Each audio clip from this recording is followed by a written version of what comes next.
मुंबईतील गोरेगावमध्ये आदिवासींच्या 4.5 एकर जमिनीवर एका बिल्डरनं डल्ला मारल्याचा आरोप आहे। कायद्यातील पळवाटा शोधून गरीब आदिवासींची जमीन हडपली गेली आणि त्यांना देशोधडीला लावलं असा आदिवासींचा दावा आहे। काय आहे संपूर्ण प्रकरण, त्यावर बिल्डरचं काय म्हणणं आहे, पाहूयात पुढारी न्यूजचा स्पेशल रिपोर्ट। जमिनीला जिथं सोन्याचा भाव आहे अशा मुंबईतील गोरेगावच्या फिल्म सिटी जवळची ही जागा, तब्बल 4.5 एकरची ही जागा बिल्डरने बळकावल्याचा या जमिनीचे मूळ मालक असलेल्या आदिवासींचा आरोप आहे। या जागेवर अशी टोलेजंग इमारत उभी करण्यात आली आहे। ज्योती बिल्डर्स अँड डेव्हलपर्सचे पार्टनर सलीम अकबर लालानी आणि गुलाम अकबर लालानी यांनी आदिवासींची ही जागा हडपली असं जागा मालक असलेल्या मूळ आदिवासी कुटुंबाचं म्हणणं आहे।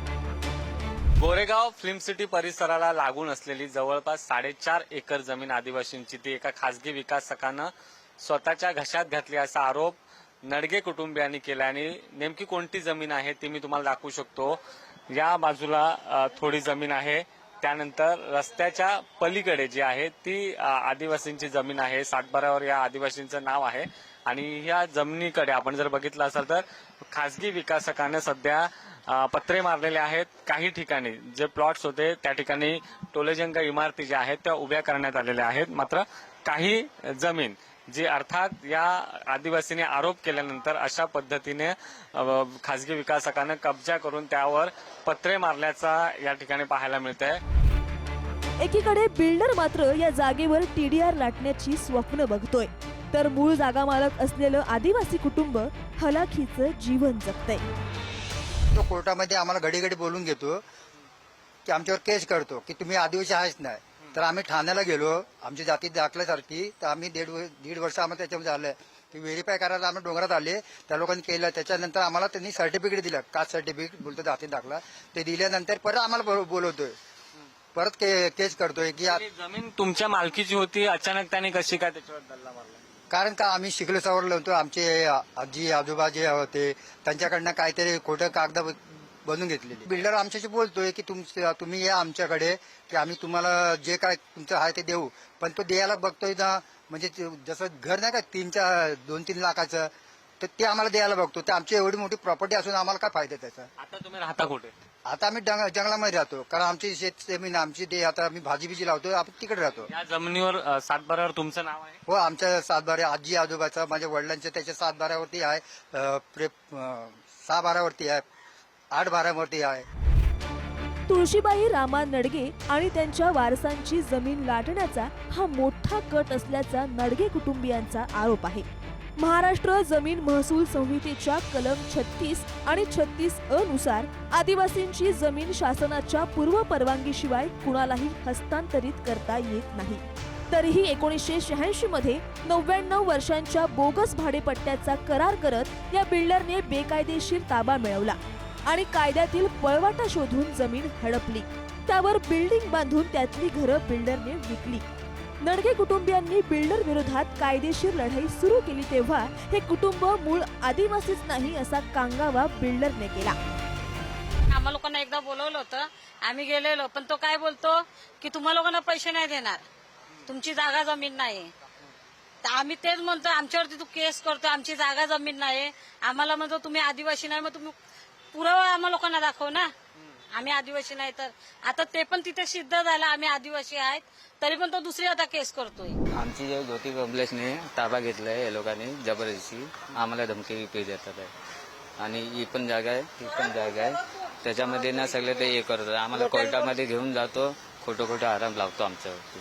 आम्हाला खोटे केसेस पण टाकले, हा खोटं केस पण टाकले आमच्या, काय आदिवासी हाही नाही। आणि आम्ही जेलमध्ये पण गेलो होतो, 2-3 दिवस आम्ही दोघे भाऊ आम्ही जेलमध्ये होतो, त्यांनी केस केलेली होती।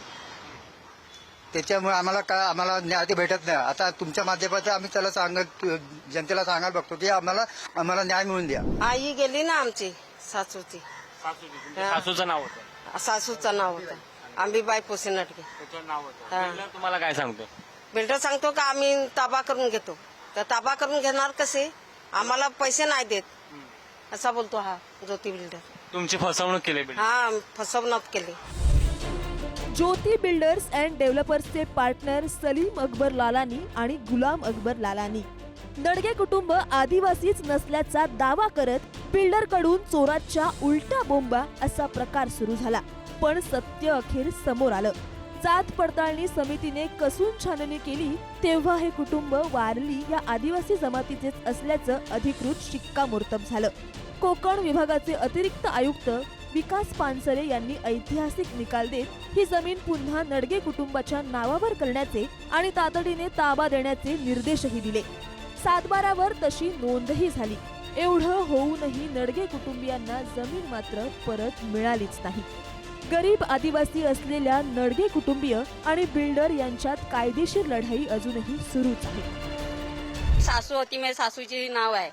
सासू गेली, माझे दीर 2 गेले या जागेसाठी. बिल्डरनी आम्हाला फसवलंय, जबरदस्ती पत्रे पण मारलेले आहेत. पत्रे मारले तेव्हा आम्ही आलेलो, जबरदस्ती आम्हाला त्यांनी चौकीत पण टाकलं. म्हणजे तुम्ही आदिवासी नाही आहेत. तर आम्ही आदिवासी नाहीत, मी जागा आली कुठून? आम्ही आदिवासी म्हणून जागा राखून ठेवली ना. आम्ही आदिवासी असं जागा आलीच नसती, मग तर कसं बोलू शकतो आम्ही आदिवासी नाही? आमच्याकडे जातीचे दाखले पण आहे, ते पण दाखवले तरी तो मानत नाही आदिवासी नाही करून. सगळे जातीचे दाखले. मग हे बिल्डरनी का गावावरून जागा आणलेली काय? जबरदस्ती कब्जा कसा केला त्यांनी? पत्रे पण मारले, तेव्हा पण आम्ही भांडलो, तर आम्हाला चौकीत पण त्यांनी टाकलं. तहसीलदार बोला, हे आपलं बोलतात ना ते मंत्रालय, कलेक्टर, या लोकांना पैसे दाबून नाही काय ना काय तर कागदपत्र बनवून घेतले त्यांनी. बिल्डर तुमच्याशी बोलायला तयार नाही. नाही आता नाही, आता आम्ही आदिवासीच नाही असं सांगतोय तो. आदिवासी कशी नाही? आम्ही दाखवलेत ना त्याला कागदपत्र. आम्ही आदिवासी, आम्ही डोंगरात राहतो, आम्ही भाजी लावतो, आम्ही भाजी पण विकतो. मग आम्ही आदिवासी म्हणून सगळं करतो ना. मग तो कसं सांगू शकतो आम्ही आदिवासी नाही करून? असं सांगतो तो आम्हाला. या संपूर्ण प्रकरणाबाबत पुढारी न्यूजने खासगी विकासकाची बाजू जाणून घेण्याचा प्रयत्न केला. त्यावेळी त्यांनी हे प्रकरण हायकोर्टात असल्याने आम्ही फार यावर बोलणार नाही, कोर्टाचा जो निर्णय असेल तो आम्हाला मान्य असेल, असे खासगी विकासकाचे प्रतिनिधी इम्तियाज यांनी पुढारी न्यूजला सांगितलं. या प्रकरणाची सुनावणी येत्या 2 तारखेला आहे. न्यायालयात प्रकरण असल्याने मी यावर जास्त बोलू शकत नाही. त्यांच्या आई वडिलांकडून 1986 मध्ये आम्ही लीजवर जमीन घेतली होती. त्यांच्या आई वडिलांनी 2001 मध्ये आदिवासी असल्याचा दावा केला होता. त्याला आम्ही कोर्टात आव्हान दिलं होतं की ते आदिवासी नाहीत, मात्र ते आदिवासी असल्याचं सिद्ध झालं. आता हे प्रकरण न्यायालयात आहे. जागा परत मिळावी यासाठी देखील ते कोर्टात गेलेत. त्याचाही निकाल येत्या काही दिवसात येईल. मुंबईत फिल्म सिटी जवळ असलेली ही मोक्याची जमीन आहे. या जमिनीसाठी आदिवासी कुटुंबाने बिल्डर बरोबर लढा दिलाय. आता कोर्टात न्याय मिळेल अशी या आदिवासी कुटुंबाला आशा आहे. सुशांत सावंत, पुढारी न्यूज, मुंबई.